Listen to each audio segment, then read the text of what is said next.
The clean press is classified as a closed skill, as the environment doesn't change the execution of the skill, as it's stable and predictable. It is discrete because it has specific beginning and end, and gross because it incorporates large muscle groups to perform the movement. The two-dimensional classification is fixed stationary, as the performer does not move from their starting position, and the object manipulation only as the bar is moved by the performer. For attention testing, the performer will be required to perform a pre-test and a post-test. Both tests will be the exact same. The test will be out of 60 points, where the learner will be judged by their coach on the quality of their movement across each phase. They will receive a score out of 5 for each phase, the phases being the prep phase, hang phase, pull phase, and the press and finish phase, adding up to a total of 60. They will have 3 attempts, and then the scores for each attempt will be averaged for a final score. Points will be allocated to the quality of the movement of each phase, specifically the key points. The post-test will be conducted 2 weeks after the program has ceased to indicate to what extent the learner has consolidated the skill. If the program was successful, the movement will be able to be reproduced with a better score. However, retention testing doesn't cater to contextual interference, so we can only assess the learner on what they have remembered using this test. The learner will only be tested once, as it is found that performing multiple retention tests can lead to a decline in performance. This is because the initial retention test shows retention to be at its strongest and then decline with further periods of time when not actively being engaged.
Of learning, the learner will complete the same movement, however we will alter the environment that the skill is performed in. Having only trained in isolation with a coach, performing the skill in a populated room will offer contextual interference to the execution of the skill. Changing to a much lighter, smaller bar and smaller weights, even with this change, the learner should be able to complete the movement by recalling the instructions from their long-term memory and applying it to their situation to lift the bar and perform a clean and press effectively. This will test the adaptability of the learner within relation to the skill, as they would not have used or be used to the feeling of a different bar and weight whilst performing the movement. However, due to the training, they should be able to perform the movement competently. This will show if the learning has been stable or not. Both movements have to be executed at a high velocity, which should mean that the transfer test movement should be performed accurately.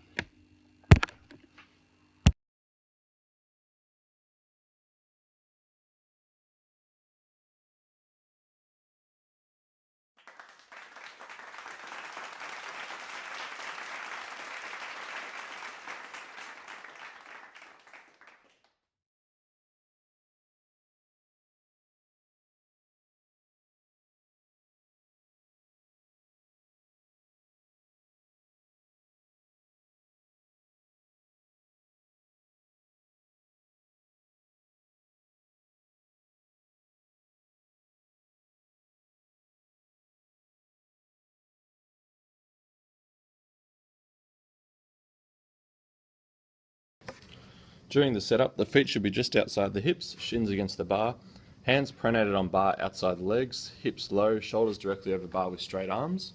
When we begin the pull, the spine should remain neutral, head up and eyes in front, focusing on activating the glutes. Once the bar is at the knees, we begin the triple extension, which is the extension through the ankles, the hips and the shoulders. Thrusting your hips forward into the bar whilst pulling back on the bar, activating your traps, should generate enough momentum on the bar to help you get under and prepare for the catch, which is where we flex at the hips, bring both knees up to help you get under the bar, where we catch the bar in a front squat position with the majority of the weight on the torso resting on the collarbones. The hand should be just used as a stabilizer to help you balance. Once balance has been established, we begin the press whereby we activate the deltoids and the triceps and lock the bar out overhead. Once the bar is locked out, the lift is complete.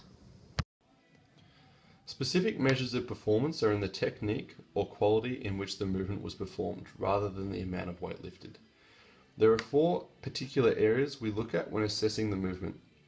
The first being during the pull and whether the torso and spine remain straight and upright, or whether the hips come up first, looking more like a deadlift. The second being during the clean, whether the bar was lifted correctly due to the momentum of the triple extension through the ankles, hips and shoulders, or if it came up looking more like an upright row. The third area we will focus on is during the catch, and if the bar was caught correctly on the torso, resting against the collarbone, with the hands just used to stabilize. The incorrect way being if the bar was caught solely in the hands. The fourth area we will assess is in the elbow positioning during the press, whether they were placed ideally under the bar for the more efficient transfer of power, or whether they are too far behind and more tucked into the body.